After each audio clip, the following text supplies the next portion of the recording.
शुक्लाम्बरधरम् विष्णुम् शशिवर्णम् चतुर्भुजम् प्रसन्नवदनम् ध्यायेत् सर्वविघ्नोपशान्तये व्यासम् वसिष्ठनप्तारम् शक्तेः पौत्रमकल्मषम् पराशरात्मजम् वन्दे शुकतातम् तपोनिधिम् व्यासाय विष्णुरूपाय व्यासरूपाय विष्णवे नमो वै ब्रह्मनिधये वासिष्ठाय नमो नमः अविकाराय शुद्धाय नित्याय परमात्मने सदैकरूपरूपाय विष्णवे सर्वजिष्णवे यस्य स्मरणमात्रेण जन्म संसारबन्धनात् विमुच्यते नमस्तस्मै विष्णवे प्रभविष्णवे ॐ नमो विष्णवे प्रभविष्णवे श्रीवैशम्पायन उवाच श्रुत्वा धर्मानशेषेण पावनानि च सर्वशः युधिष्ठिरः शान्तनवम् पुनरेवाभ्यभाषत युधिष्ठिर उवाच किमेकम् दैवतम् लोके किम् वाप्येकम् परायणम् स्तुवन्तः कङ्कमर्चन्तः प्राप्नुयुर्मानवा शुभम् को धर्मः सर्वधर्माणाम् भवतः परमो मतः किम् जपन्मुच्यते जन्तुर्जन्म संसारबन्धनात् श्रीभीष्म उवाच जगत्प्रभुम् देवदेवमनन्तम् पुरुषोत्तमम् स्तुवन्नाम सहस्रेण पुरुषः सततोत्थितः तमेव चार्चयन्नित्यम् भक्त्या पुरुषमव्ययम् ध्यायन् स्तुवन् नमस्यम् च यजमानस्तमेव च अनादिनिधनम् विष्णुम् सर्वलोकमहेश्वरम् लोकाध्यक्षम् स्तुवन्नित्यम् सर्वदुःखातिगो भवेत् ब्रह्मण्यम् सर्वधर्मज्ञम् लोकानाम् कीर्तिवर्धनम् लोकनाथम् महद्भूतम् सर्वभूतभवोद्भवम् एष मे सर्वधर्माणाम् धर्मोऽधिकतमो मतः यद्भक्त्या पुण्डरीकाक्षम् स्तवैरच्चेन्नरः सदा परमम् यो महत्तेजः परमम् यो महत्तपः परमम् यो महद्ब्रह्म परमम् यः परायणम् पवित्राणाम् पवित्रम् यो मङ्गलानाम् च मङ्गलम् दैवतम् देवतानाम् च भूतानाम् यो व्ययः यतः सर्वाणि भूतानि भवन्त्यादियुगागमे यस्मिंश्च प्रलयम् यान्ति पुनरेव युगक्षये तस्य लोकप्रधानस्य जगन्नाथस्य भूपते विष्णोर्नाम सहस्रम् मे शृणु पापभयापहम् यानि नामानि गौणानि विख्यातानि महात्मनः ऋषिभिः परिगीतानि तानि वक्ष्यामि भूतये ऋषिर्नाम्नाम् सहस्रस्य वेदव्यासो महामुनिः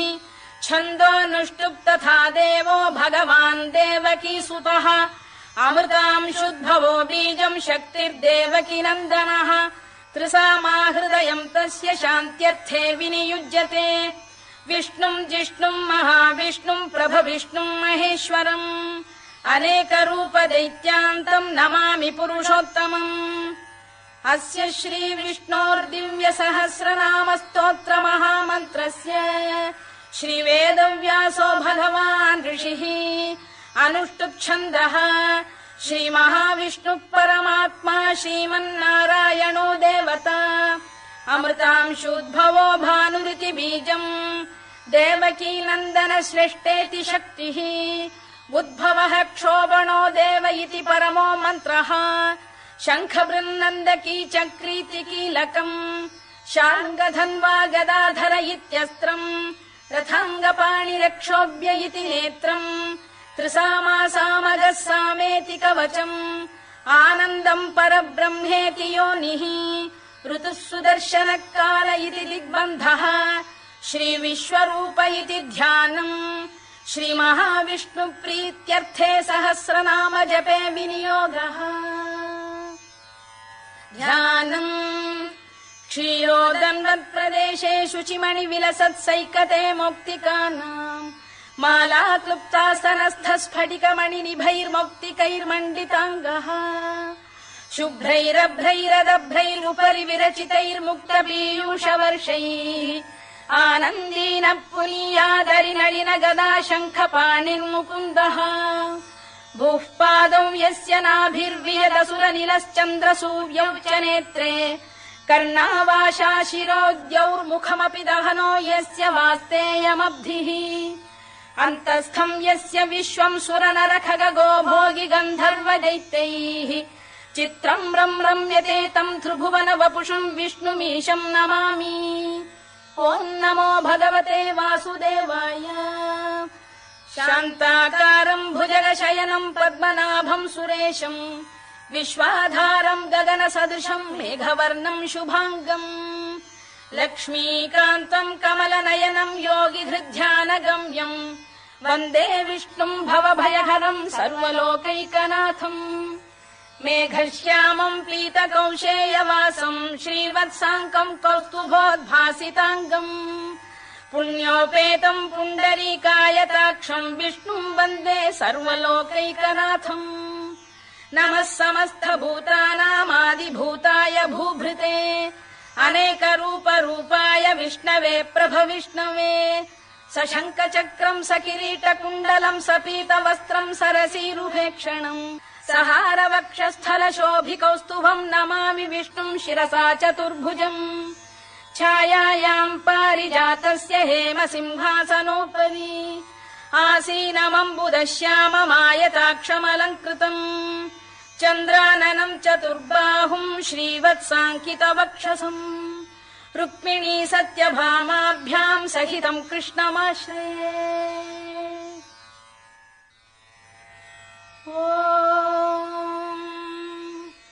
विश्वम् विष्णुर्वषत्कारो भूतभव्य भवत्प्रभुः भूतकृद्भूतभृद्भावो भूतात्मा भूतभावनः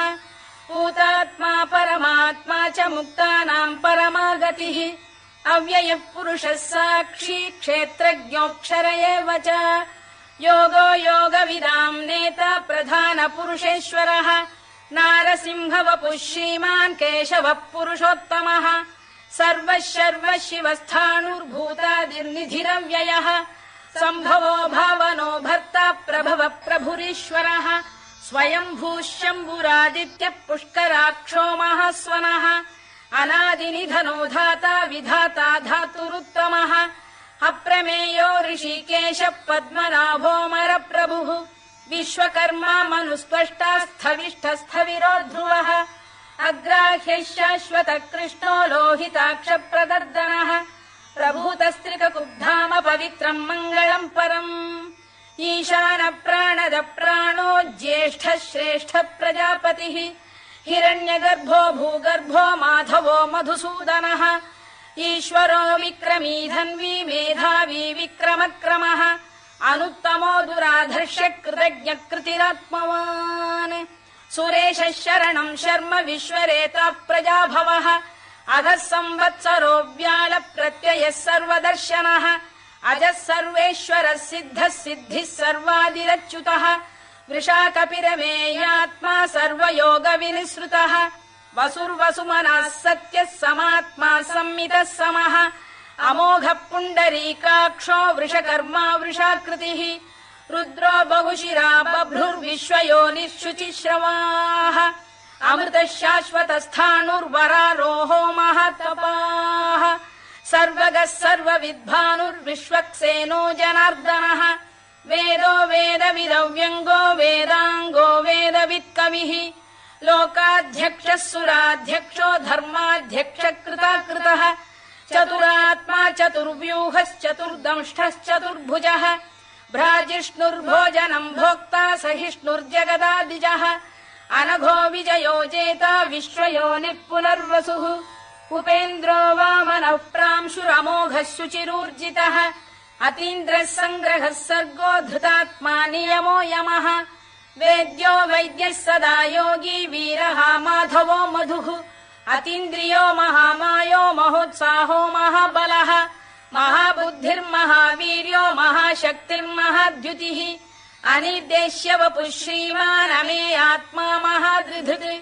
महेश्वासो महीभर्ता श्रीनिवासः सताङ्गतिः अनिरुद्धः सुरानन्दो गोविन्दो गोविदाम्पतिः मरीचिर्दमनो हंसः सुपर्णो भुजगोत्तमः हिरण्यनाभः सुतपाः पद्मनाभः प्रजापतिः अमृत्युः सर्वदृक्सिंहः सन्धाता सन्धिमान् स्थिरः अजो दुर्मर्षणः शास्ता विश्रुतात्मा सुरारिः गुरुर्गुरुतमो धाम सत्यः सत्यपराक्रमः निमिषो निमिषस्रग्वी वाचस्पतिरुदारधीः अग्रणीर्ग्रामणी श्रीमान् न्यायो नेता समीरणः सहस्रमूर्धा विश्वात्मा सहस्राक्षः सहस्रपात् आवर्तनो निवृत्तात्मा संवृतः सम्प्रमर्दनः अधः संवर्तको वह्निरनिलो धरणीधरः सुप्रसाद प्रसन्नात्मा विश्वधृक् विश्वभुक् विभुः सत्कर्ता सत्कृतः साधुर्जह्नुर्नारायणो नरः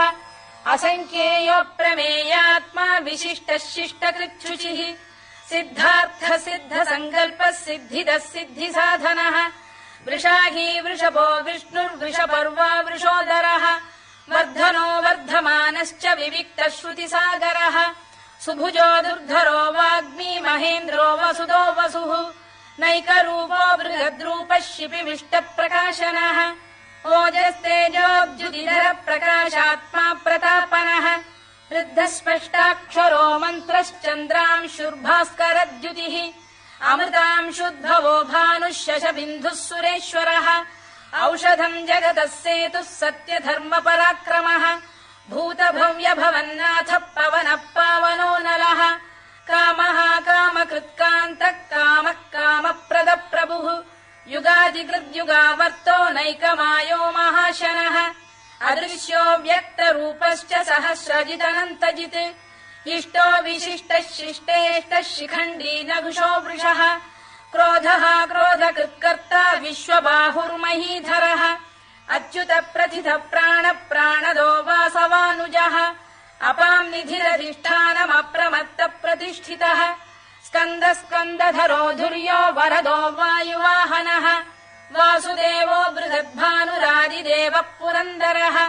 अशोकस्तारणस्तारः शूरः शौरिर्जनेश्वरः अनुकूलः शतावर्तः पद्मी पद्मनिभेक्षणः पद्मनाभोरविन्दाक्षः पद्मगर्भः शरीरभृत् महर्धिर्वृद्धो वृद्धात्मा महाक्षो गरुडध्वजः अतुलः शरभो भीमः समयज्ञो हविर्हरिः सर्वलक्षणलक्षण्यो लक्ष्मीवान् समितिञ्जयः विक्षरो रोहितो मार्गो हेतुर्दामोदरः सहः महीधरो महाभागो वेगवानमिताशनः उद्भवः क्षोभणो देवः श्रीगर्भः परमेश्वरः करणम् कारणम् कर्ता विकर्ता गहनो गुहः व्यवसायो व्यवस्थानः संस्थानस्थानदो ध्रुवः परधिः परमस्पष्टस्तुष्टः पुष्टः शुभेक्षणः रामो विरामो विरतो मार्गो नेयो नयोनयः वीरः शक्तिमताम् श्रेष्ठो धर्मो धर्मविदुत्तमः वैकुण्ठः पुरुष प्राण प्राणद प्रणव पृतुः हिरण्यगर्भः शत्रुघ्नो व्याप्तो वायुरधोक्षजः ऋतुः सुदर्शनकालः परमेष्ठी परिग्रहः उग्रः संवत्सरो दक्षो विश्रामो विश्वदक्षिणः विस्तारस्थावरस्थाणुः प्रमाणम् बीजमव्ययम् अर्थोऽनर्थो महाकोशो महाभोगो महाधनः अनिर्विण्णस्थविष्ठो भूर्धर्मयूपो महामखः नक्षत्रनेमिर्नक्षत्री क्षमः क्षामः समीहनः यज्ञयुज्यो महेद्यश्च क्रतुः सत्रम् सताम् गतिः सर्वदर्शी विमुक्तात्मा सर्वज्ञो ज्ञानमुत्तमम् सुव्रतः सुमुखः सूक्ष्मः सुघोषः सुखदः सुहृद् मनोहरो जितक्रोधो वीरबाहुर्विदारणः स्वापनः स्ववशो व्यापी नैकात्मा नैककर्मकृत् वत्सरो वत्सलो वत्सी रत्नगर्भोधनेश्वरः धर्मकृद्धर्मकृद्धर्मी सदसक्षरमक्षरम् अभिज्ञाता सहस्रांशुर्विधाता कृतलक्षणः गभस्तिनेमिः सत्तस्तः सिंहो भूतमहेश्वरः आदिदेवो महादेवो देवेशो देवभृद्गुरुः उत्तरो गोपतिर्गोप्ता ज्ञानगम्यः पुरातनः शरीरभूतभृद्भोक्ता कपीन्द्रो भूरि दक्षिणः सोमपोऽमृतपः सोमः पुरुजित् पुरुसत्तमः विनयो जयः सत्यसन्धो दाशार्हः सात्वताम् पतिः जीवो विनयिता साक्षी मुकुन्दोमितविक्रमः अम्भोनिधिरनन्तात्मा महोदधिशयोऽन्तकः अजो महार्घ स्वाभाव्यो जितामित्रप्रमोदनः आनन्दो नन्दनो नन्दः सत्यधर्मा त्रिविक्रमः महर्षि कपिलाचार्य कृतज्ञो मेदिनीपतिः त्रिपदस्त्रिदशाध्यक्षो महाशृङ्गकृतान्तकृत् महावराहो गोविन्दः सुषेणः कनकाङ्गनी गुह्यो गभीरो गहनो गुप्तश्चक्रगदाधरः मेधास्वाङ्गो जितकृष्णो दृढः सङ्कर्षणोच्युतः वरुणो वारुणो वृक्षः पुष्कराक्षो महामनाः भगवान् भगहानन्दी वनमाली हलायुधः आदित्यो ज्योतिरादित्यः सहिष्णुर्गतिसत्तमः सुधन्वाखण्ड परशुर्दारुणो द्रविणप्रदः दिवस्पृक् सर्वदृक्व्यासो वाचस्पतिरयो निजः त्रिसामासामगः साम निर्वाणम् भेषजम् भिषत् सन्न्यासकृच्छमः शान्तो निष्ठा शान्तिपरायणम् शुभाङ्गः शान्तिदः स्रष्टा कुमुदः कुवलेशयः गोहितो गोपतिर्गोप्ता वृषभाक्षो वृषप्रियः अनिवर्ती निवृत्तात्मा संक्षेप्ताक्षेमकृच्छिवः श्रीवत्सवक्षा श्रीवासः श्रीपतिः श्रीमताम्बरः श्रीरः श्रीशः श्रीनिवासः श्रीनिधिः श्रीविभावनः श्रीधर श्रीकर श्रेयः श्रीमान् लोकत्रयाश्रयः स्वक्षस्वङ्गः शतानन्दो नन्दिर्ज्योतिर्गणेश्वरः विजितात्मा विधेयात्मा सत्कीर्तिश्छिन्न संशयः उदीर्णः सर्वतश्चक्षुरनीशः शाश्वतस्थिरः भूषयो भूषणो भूतिर्विशोकः शोकनाशनः अर्चिष्मानर्चितः कुम्भो विशुद्धात्मा विशोधनः अनिरुद्धो प्रतिरथ प्रद्युम्नो मितविक्रमः कालनेमिनिहा वीरः शौरिः शूरजनेश्वरः त्रिलोकात्मा त्रिलोकेशः केशवः केशिहा हरिः कामदेवः कामपालः कामी कान्तकृतागमः अनिर्देश्य वपुर्विष्णुर्वीरोऽनन्तो धनञ्जयः ब्रह्मण्यो ब्रह्मकृद्ब्रह्मा ब्रह्म ब्रह्मविवर्धनः ब्रह्मविब्राह्मणो ब्रह्मी ब्रह्मज्ञो ब्राह्मणप्रियः महाक्रमो महाकर्मा महातेजा महोरगः महाक्रतुर्महायज्वा महायज्ञो महाहविः स्तव्यस्तव प्रियस्तोत्रम् स्तुतिस्तोतारणप्रियः पूर्णः पूरयिता पुण्यः पुण्यकीर्तिरनामयः मनोजवस्तीर्थकरो वसुरेता वसुप्रदः वसुप्रदो वासुदेवो वसुर्वसुमनाहविः सद्गतिः सत्कृतिः सत्ता सद्भूतिः सत्परायणः शूरसेनो यदुश्रेष्ठः सन्निवासः सुयामुनः भूतावासो वासुदेवः सर्वासु निलयो नलः दर्पः दर्पदो दृप्तो दुर्धरोऽथापराजितः विश्वमूर्तिर्महामूर्तिर्दीप्तमूर्तिरमूर्तिमान् अनेकमूर्तिरव्यक्तः शतमूर्तिः शताननः एकोनैकः स वक् किम् यत्तत्पदमनुत्तमम् लोकबन्धुर्लोकनाथो माधवो भक्तवत्सलः सुवर्णवर्णो हेमाङ्गो वराङ्गश्चन्दनाङ्गदी वीरः विषमः शून्यो घृता क्षीरचरश्चलः अमानी मानदो मान्यो लोकस्वामी त्रिलोकभृत् सुमेधा मेधजो धन्यः सत्यमेधाधराधरः तेजो वृषोद्युतिधरः सर्वशस्त्रभृताम्बरः प्रग्रहो निग्रहो व्यग्रो नैकशृङ्गो गदाग्रजः चतुर्मूर्तिश्चतुर्बाहुश्चतुर्व्यूहश्चतुर्गतिः चतुरात्मा चतुर्भावश्चतुर्वेदविदेकपात् समावर्तो निवृत्तात्मा दुर्जयो दुरतिक्रमः दुर्लभो दुर्गमो दुर्गो दुरावासो दुरारिः शुभाङ्गो लोकसारङ्गः सुतन्तुस्तन्तुवर्धनः इन्द्रकर्मा महाकर्मा कृतकर्मा कृतागमः उद्भवः सुन्दरः सुन्दो रत्ननाभः सुलोचनः अर्को वाजसनः शृङ्गी जयन्तः सर्वविजयी सुवर्णबिन्दुरक्षोभ्यः सर्ववागीश्वरेश्वरः महाह्रदो महागर्तो महाभूतो महानिधिः कुमुदः कुन्दरः कुन्दः पर्जन्यः पावनोऽनिलः अमृताशोऽमृतवपुः सर्वज्ञः सर्वतोमुखः सुलभः सुव्रतः सिद्धः शत्रुजिच्छत्रुतापनः न्यग्रोधोदुम्बरोश्चक्षाणूरान्ध्रैषूदनः सहस्रार्चिः सप्तजिह्वः सप्तैधा सप्तवाहनः अमूर्तिरनघोचिन्त्यो भयगृद्भयनाशनः अणुबृहत्कृशस्थूलो गुणभिर्निर्गुणो महान् अधृतस्वधृतस्वास्य प्राग्वंशो वंशवर्धनः भारभृत्कथितो योगी योगीशः सर्वकामदः आश्रमश्रमणः क्षामः सुपर्णो वायुवाहनः धनुर्धरो धनुर्वेदो दण्डो दमयिता दमः अपराजितः सर्वसहो नियन्ता नियमो यमः सत्त्ववान् सात्विकः सत्यः सत्यधर्मपरायणः अभिप्रायप्रियार्होः प्रियकृत्प्रीतिवर्धनः विहाय सगतिर्ज्योतिः सुरुचिर्कुतभुग्विभुः रविर्विरोचनः सूर्यः सवितारविलोचनः अनन्तो हुतभुग्भोक्ता सुखदो नैकजोऽग्रजः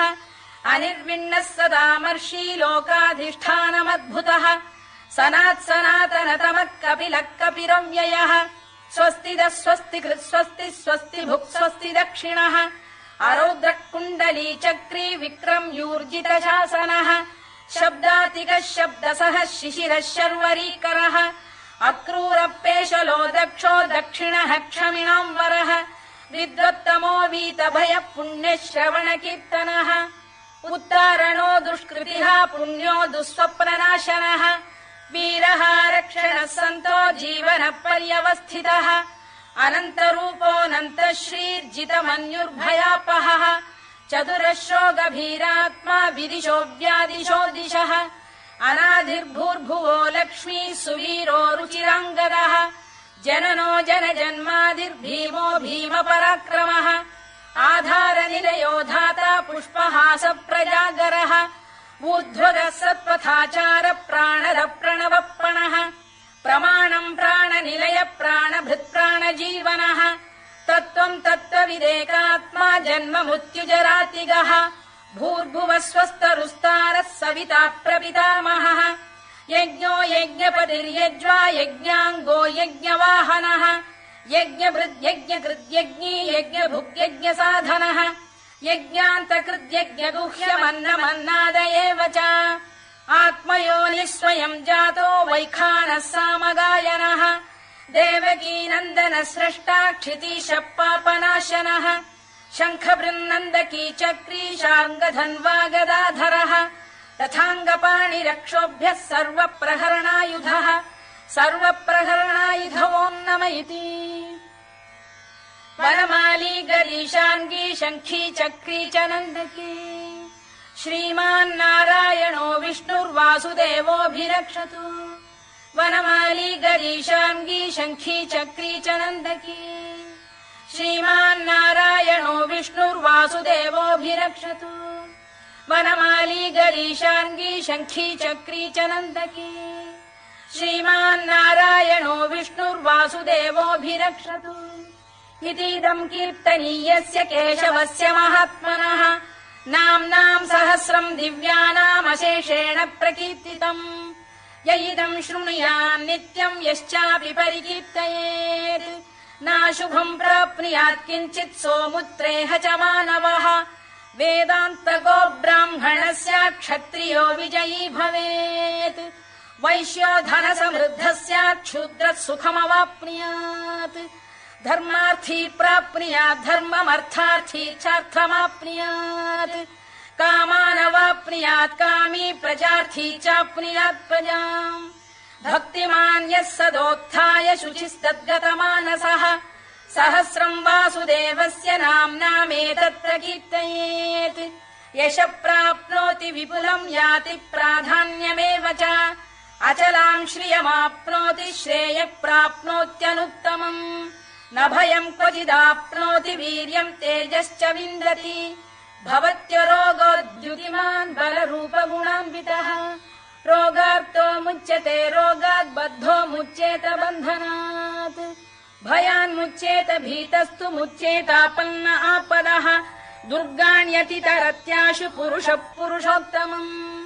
सुवन्नाम सहस्रेण नित्यम् वासुदेवाश्रयो मर्त्यो वासुदेवपरायणः सर्वपापविशुद्धात्मा याति ब्रह्म सनातनम् न वासुदेव भक्तानामशुभम् विद्यते क्वचित् जन्म मृत्युजरा व्याधि भयम् नैवोपजायते इमम् स्तवमधीयानः श्रद्धा भक्ति समन्वितः